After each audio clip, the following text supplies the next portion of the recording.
Show him lots of love. Thomas. Yay!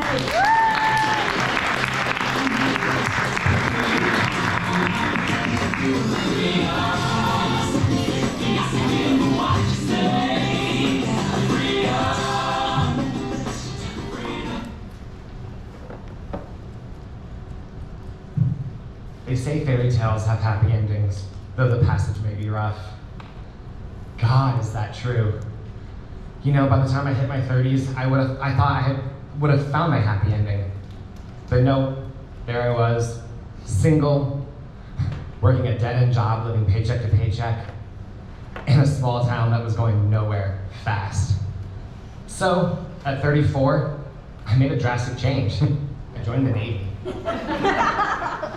They sent me to Norfolk, into a great ship, and I started to thrive. I found a job I loved. I got promoted. I started to actually make money and save some of it, actually. And then I met him. He checked all my boxes. He was Latin, he could dance, and he could cook. 3 weeks after we met, I moved into his apartment with him and his roommate, Eric. I could see my happy ending coming. Then came the night of my boss's going away party. Great party. We laughed, so many memories, and so many shots. So the next morning, when I peeled my eyes open and recognized the ceiling above me, and the room around me, and the body next to me, I breathed a sigh of relief. Next, it was the hangover checklist. Queasy stomach? Yup. Headache? Yup. The feeling that I had probably done something stupid in front of my shipmates the night before and don't remember? Check. This one was gonna be a doozy. I got up and went to the bathroom, and as I sat down, I had a new feeling go through me. It was pain. Hot, searing pain radiating from my backside.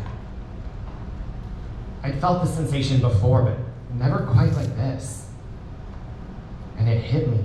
God, had I had sex last night? With who? I'd been a shit's crew, so it wouldn't have been one of them. Had I left the party last night? I was so confused.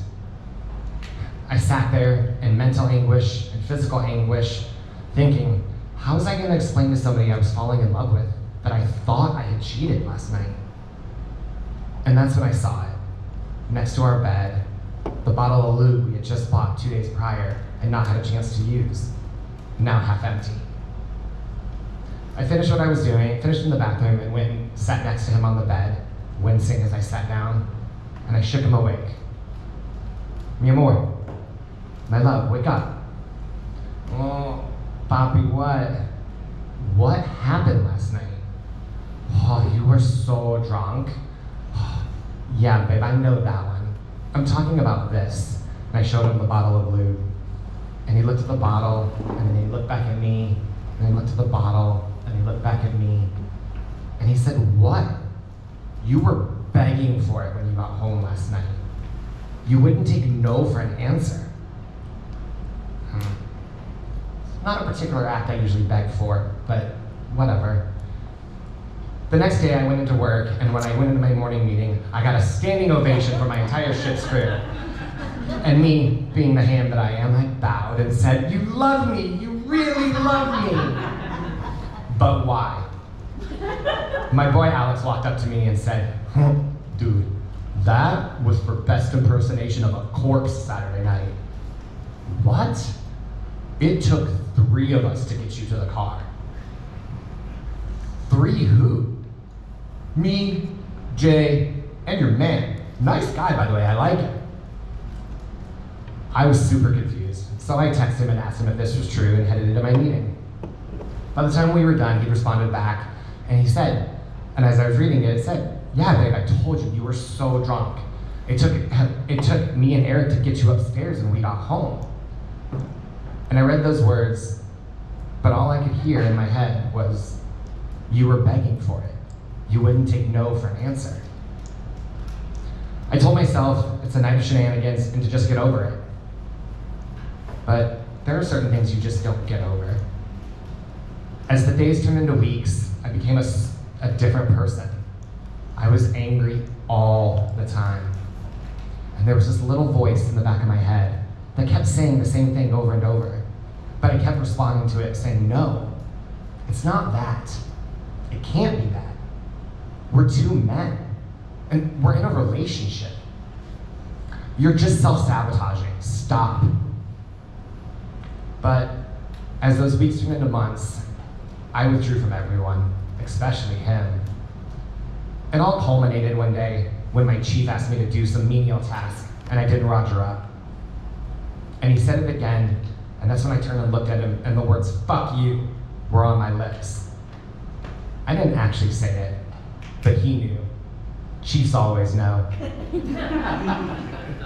So that's when he pulled me aside and pulled out that knife hand and said, "I don't know who this Brown is, I don't know who this sailor is, but I suggest you go find the sailor I know and the Brown I know and bring his ass back here now. I don't care what you have to do it. Do you understand me?" Aye, Chief. I knew it was time to say out loud what that voice inside of me had been saying all along. So I went and found our ship's sexual assault prevention coordinator, and I said, "We need to talk." I told her everything. I told her about that night, about the lube, about what the voice had been saying. When I was done, she looked at me and she said, "Brown, of course it counts when it's two men.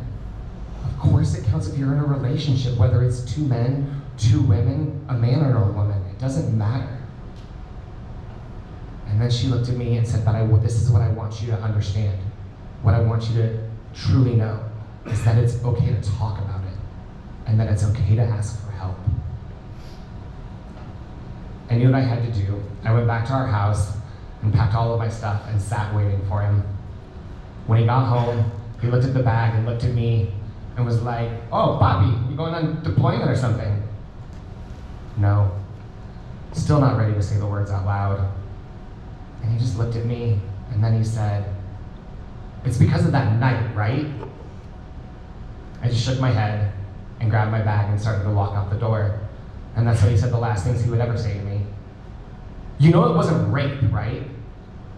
I shut the door and I've never seen him again. It's been 4 years. And this year, as the anniversary passed, it was the first year that it didn't knock me back, that I didn't live it all over again. I actually didn't even notice. So yeah, the passage has been rough, but I still believe in the fairy tale ending.